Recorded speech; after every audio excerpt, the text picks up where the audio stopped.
Welcome to The Name and the Angel, where we unlock the Old Testament theology of Jesus.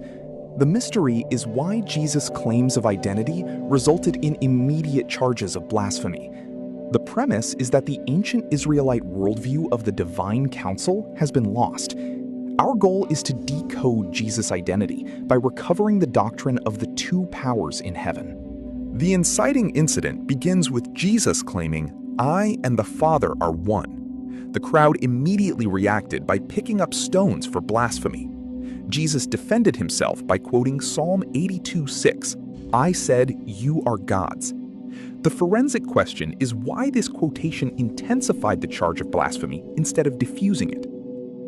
The traditional view that Psalm 82 addresses human Israelite judges fails the evidence.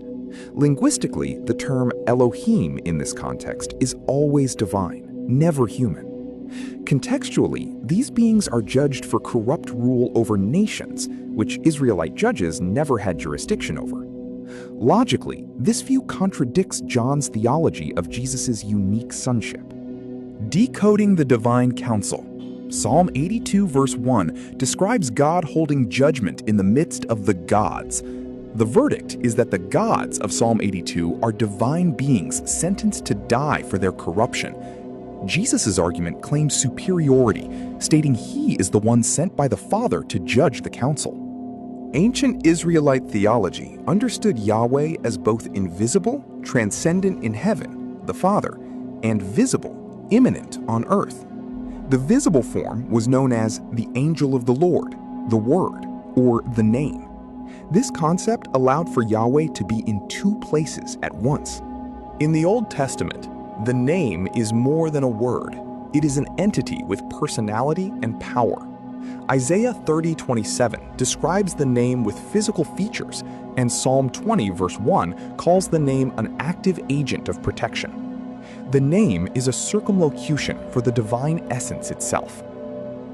Exodus 23 verses 20 through 21 describes an angel who carries the divine essence, stating, "My name is in him." This angel has the authority to pardon sin, a power belonging only to God.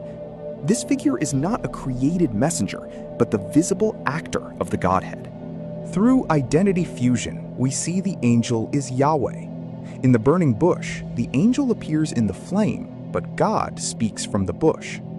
The commander in Joshua 5 accepts worship, and the text for Gideon in Judges 6 switches interchangeably between the angel of the Lord and the Lord, Yahweh. This points to a theology of two powers, one invisible Yahweh, one visible Yahweh. During Second Temple Judaism, the two powers concept, visible and invisible Yahweh, was widely accepted theology. However, by the 2nd century AD, Jewish authorities declared it a heresy. This shift was to protect against Christian apologetics, which identified Jesus of Nazareth as the second power. Jesus spoke of the incarnation of the name, stating, "I have manifested your name to the people whom you gave me." Jesus didn't just teach the word Yahweh, he manifested the name itself. The name is in the angel, Exodus 23, and the Father is in me, John 10 and 17. The verdict is that Jesus claims to be the embodied name, the Old Testament angel made flesh.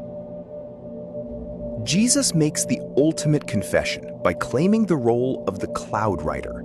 In the Old Testament, only Yahweh rides the clouds. Daniel 7 describes a son of man riding the clouds to the Ancient of Days. Jesus explicitly identifies himself as the second power, Yahweh in human form, fulfilling the role of the divine cloud rider. Caiaphas understood Jesus' reference perfectly. By claiming the role of the cloud rider, Jesus claimed to be the co-regent of the cosmos. The ironic verdict is that Jesus was condemned for blasphemy, for claiming to be exactly who the Old Testament said would come, the visible Yahweh. The concept of "for the sake of the name" is central. Joel 2:32 states, "Everyone who calls on the name of Yahweh shall be saved." The New Testament in Romans 10:13 states, "Everyone who calls on the name of the Lord, Jesus, will be saved." The New Testament writers identified Jesus as the carrier of the Tetragrammaton, meaning to bow to Jesus is to bow to the name. Christianity cannot be separated from the Old Testament. The story of Jesus is Yahweh returning to his people. Christians are called to loyalty to Jesus, just as Israel was called to loyalty to the angel with the name.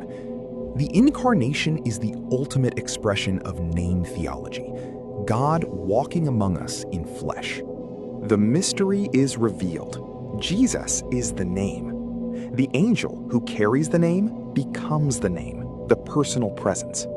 This leads to the cloud rider, the divine co-regent, and finally, Jesus of Nazareth, who manifests the name and rides the clouds. Jesus claimed to be the visible, embodied presence of the Creator, the name made flesh.